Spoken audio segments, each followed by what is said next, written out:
आप सभी का स्वागत है। You watching legally speaking and this is Himadri Bansal. कैसे हैं आप सब लोग? I hope everyone is doing fine. आज की वीडियो में मैं आपके साथ डॉक्ट्रिन कवर करने वाली हूँ, राइट? तो 3 डॉक्ट्रिन मैं करूंगी: constructive notice, indoor management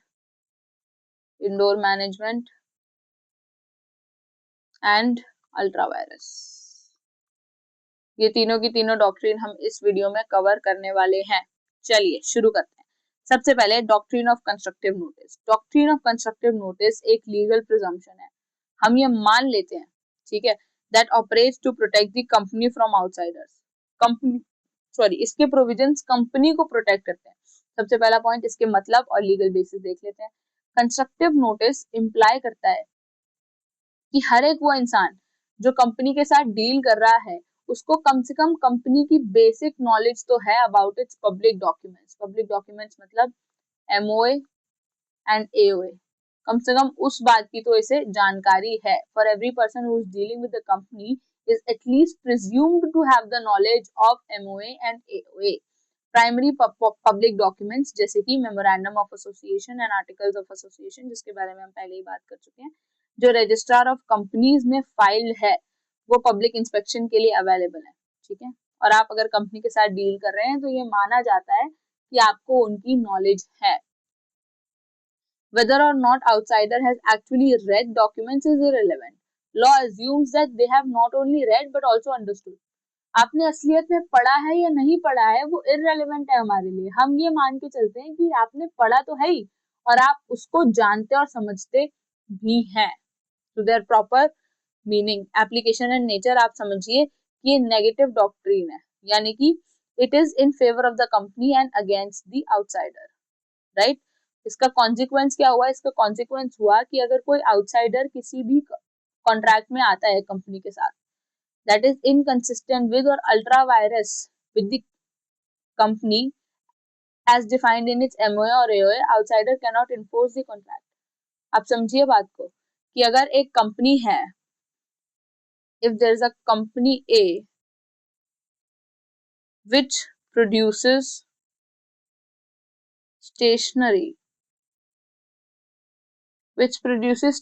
products, and let's be more specific, which produces pens, एक कंपनी है जो पेन बनाती है, और आप एक इंडिविजुअल है, इंडिविजुअल ए, जो ना तो कंपनी के एमओए पढ़ के आए और ना ही कंपनी के एओए पढ़ के आए हैं, और आप कंपनी के साथ ऐसे कॉन्ट्रैक्ट में आ जाते हैं कि कंपनी आपको इरेजर्स बना के देगी।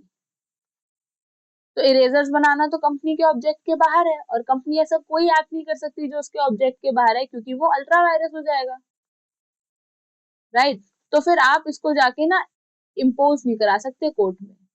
आप ये नहीं बोल सकते कि इन्होंने तो मेरे साथ धोखा किया है, इन्होंने तो मेरे को बताया ही नहीं कि ये इनके एमओए में नहीं है। नहीं, ये प्रिज्यूम किया गया था जब आपने डील की थी कंपनी के साथ कि आपको इनके एमओए और एओए के बारे में जानकारी है, ठीक है। इसको बोलते हैं डॉक्ट्रिन ऑफ कंस्ट्रक्टिव नोटिस। ये देखो केस कोटला वेंकटा स्वामी वर्सेस रामामूर्ति, मतलब it was held that a person dealing with the company is bound to read and comply with the conditions of MOA and AOA. एक डॉक्ट्रिन हो गया। Moving towards the second doctrine, doctrine of indoor management, Turquand's rule. I hope I am pronouncing it right. Doctrine of indoor management is a crucial exception to doctrine of constructive notice. Constructive notice की exception है ये, मतलब ये outsiders को protect करती है good faith के कारण। सबसे पहला इसका मीनिंग, इस डॉक्ट्रिन को हम रूल इन टर्कवान्स केस भी कहते हैं। टर्कवान्स केस के बारे में वो भी पढ़ेंगे। पहले ये देखिए, persons dealing with a company are entitled to assume that all internal procedures and formalities have been duly complied with. अगर आप कोई इंसान है ना, if you are an individual जो एक कंपनी के साथ डील कर रहे हैं, तो ऑब्वियसली आप गुड फेथ में ये प्रिज्यूम करोगे कि कंपनी के अंदर सारे इंटरनल प्रोसीजर्स और फॉर्मेलिटीज ड्यूली कंप्लाइड हो चुकी हैं, ठीक है जी। इसका ओरिजिन था royal British bank versus Turquand. Royal British bank versus Turquand case का नेम। फैक्ट्स इसके कुछ इस प्रकार थे कि कंपनी के एओए ने बोला कि डायरेक्टर्स तभी बोरो कर सकते हैं पैसे जब एक रेजोल्यूशन पास कर दिया गया है जनरल मीटिंग में। ठीक है, उनके एओ में लिखा हुआ था कि बोरो मनी तभी होगी, डायरेक्टर्स तभी बोरो कर सकते हैं जब रेजोल्यूशन पास कर दिया। डायरेक्टर्स ने पैसे तो बोरो कर लिए लेकिन रेजोल्यूशन पास नहीं किया। पैसे किससे बोरो किए? बैंक ने, बैंक से बोरो किए। कोर्ट ने बोला कि बैंक मनी रिकवर कर सकते हैं। While the bank had constructive notice of the AOA that a resolution was required, it was an internal matter. ठीक है, तो आप बैंक को ये नहीं बोल सकते कि भाई हम तुम्हारे पैसे इसलिए नहीं दिलवाएंगे क्योंकि तुम्हें तो पता होना चाहिए था कि उसके एमओए और एओए, उसके एओए में लिखा हुआ है कि भाई तुम्हें एक रेजोल्यूशन पास करवाना है। जब बैंक उसके साथ कॉन्ट्रैक्ट में आया और उसने उसको पैसे दिए, इसका मतलब ये है कि वो गुड फेथ में ये मान के चल रहा था कि इंटरनली सारे कंप्लायंसेस पूरे हो चुके हैं। ठीक है, it was an internal matter of the company to get the resolution passed, to pass the resolution, and bank was not required to look into the company's internal working। और bank की ये तो जिम्मेदारी थी कि वो एओए देखे, लेकिन ये जिम्मेदारी नहीं थी कि वो कंपनी के आपसी मामलों में दखल दे, इंटरनल वर्किंग्स में नजर रखे।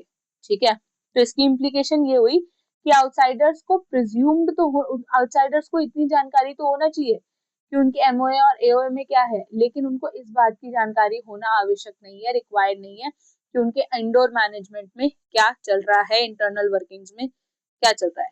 समझ गए? कुछ एक्सेप्शंस हैं जहां ये नहीं लगती, which is knowledge of irregularity, मतलब outsiders can not claim protection if they had actual knowledge of internal irregularity. मतलब आप जानते हैं कि इन्होंने किसी एक प्रोसीजर का कंप्लायंस नहीं किया है तो फिर आपको प्रोटेक्शन नहीं मिलेगी। उसका केस ये रहा, आप देख लीजिएगा, मैं आगे बढ़ रही हूँ।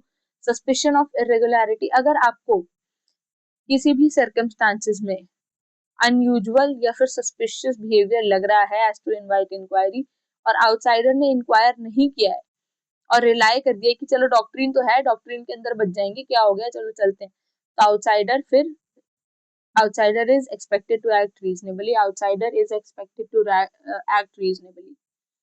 ठीक है, अगर आपको कुछ सस्पिशियस लग रहा है, दाल में काला लग रहा है, तो दाल में एक बार देख लो खाने से पहले, डॉक्ट्रिन आपको लास्ट में आके नहीं बताएगी। आनंद बिहारी लाल का केस देख लीजिएगा। Forgery, doctrine can not be invoked in cases involving forgery, forgery के केसेस में डॉक्ट्रिन नहीं लग सकती। Ultra vires acts, doctrine only applies to procedure irregularities that are within the powers of the company। Irregularity सिर्फ उसी काम में जो कंपनी के पावर्स के अंदर आती है। ठीक है, अगर कंपनी ने अपने पावर्स के बियॉन्ड जाकर कोई काम किया और उसमें कोई इरेगुलरिटी की है ना, तो फिर ये वाली डॉक्ट्रिन अप्लाई नहीं होगी। If MOA limits borrowing to $1 billion, borrowing $5 million is ultra virus of the company and doctrine provides no relief। समझ गए बात?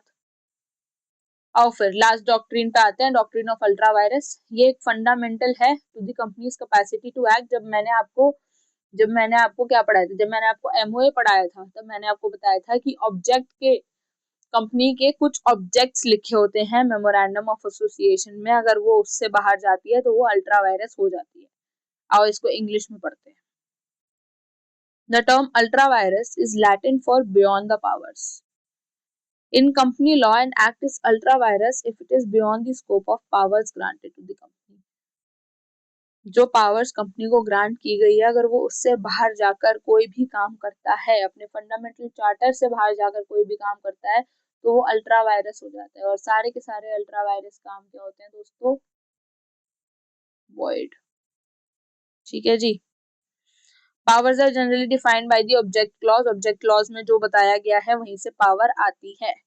Void ab initio, ab initio मतलब शुरुआत से ही वॉइड है। अल्ट्रा वायरस एक्ट्स और contracts are void from the beginning, और उसको आप एग्जीक्यूट नहीं करा सकते। तो अगर ऐसा कोई केस है ना जहाँ पे प्रोसीजर प्रोड्यूस, तो वो पेंस करता है, कॉन्ट्रैक्ट आप इरेजर का कराए, उसको पैसे दे आए और फिर जाके उसको एग्जीक्यूट कराने की कोशिश कर रहे हो, तो वो अल्ट्रा वायरस है, वो वॉइड ab initio है। आपको कंस्ट्रक्टिव नोटिस होना चाहिए था उस बात का। ठीक है, फिर इंडोर मैनेजमेंट आपको नहीं बचा सकती। Okay, cannot be ratified। Crucially, an ultra virus cannot be ratified even if all state shareholders agree to it। Ultra vires ratify नहीं करवा सकते। शेयर होल्डर्स मान भी गए ना, तब भी जो एक्ट आपने अपने पावर्स के बियॉन्ड जाके कि आप उसको रेटिफाई नहीं करवा सकते, ठीक है। Excuse me, directors who authorize ultra vires transactions can be held personally. Directors को आप पर्सनली लाइबल करवा सकते हो किसी भी लॉस के लिए अगर कंपनी इनकर करती है जब वो अल्ट्रा वायरस काम कर रही है, ओके।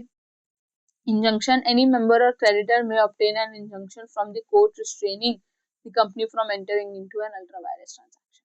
इसका एक केस है, लैंडमार्क केस है, एशबरी रेलवे कैरेज आयरन को लिमिटेड वर्सेस रीच, ठीक है। ये केस मैं आपको करवाती हूँ। कंपनी का मेन ऑब्जेक्टिव था कि वो मैन्युफैक्चर करेंगे रेलवे वैगन्स, किसका, एशबरी रेलवे कैरेज का, ठीक है। वो एक कॉन्ट्रैक्ट में आ गए और उन्होंने किस कॉन्ट्रैक्ट में आ गए कि हम फाइनेंस करेंगे और कंस्ट्रक्ट करेंगे रेलवे लाइन इन बेल्जियम। वो शाहरुख, वो नहीं था अक्षय कुमार, अक्षय कुमार, ये किस लाइन में आ गए आप ब्रो?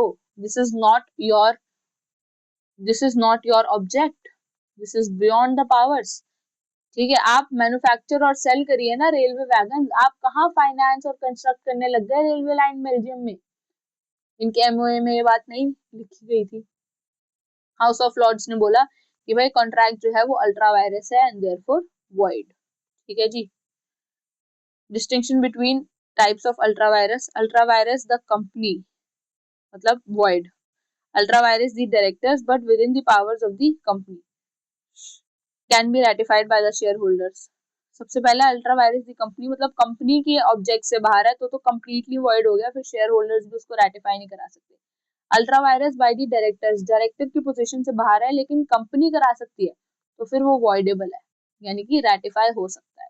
अल्ट्रा वायरस दी आर्टिकल्स मतलब आर्टिकल्स से बाहर है, पावर्स है कंपनी और एमओए की लेकिन आर्टिकल से बाहर है तो भी वो वॉइडेबल होगा, यानी कि रेटिफाई कराया जा सकता है by a special resolution. If you like the video, please like the video. If you want the PDF for this, I'm gonna put the link to my Telegram channel in the description box. Please find that link. All right. So by this date, my friends, इस date तक मैंने, give me a second, I have covered all of these topics. I have covered corporate personality, advantages, disadvantages of incorporation, corporate veil भी मैंने करा दिया है, kind of companies मैंने करा दी हैं, इसमें एमओए मैंने करा दिया है, एओए नहीं हुआ है, प्रमोशन मैंने करा दिया है एंड डॉक्ट्रिन्स मैंने करा दी है। So this is the end of the first segment. I am gonna be coming with the second segment pretty soon which is going to be very important क्योंकि मैं उसमें शेयर्स कराऊंगी, डिबेंचर्स कराऊंगी, transfer कराऊंगी shares की, transmission कराऊंगी, okay. Stay tuned, and if you find me helpful, if you find my videos regular, which they are by the way, please like, share and subscribe. It means a lot to me. Thank you so much for tuning in. I'll see you until next time. Bye bye.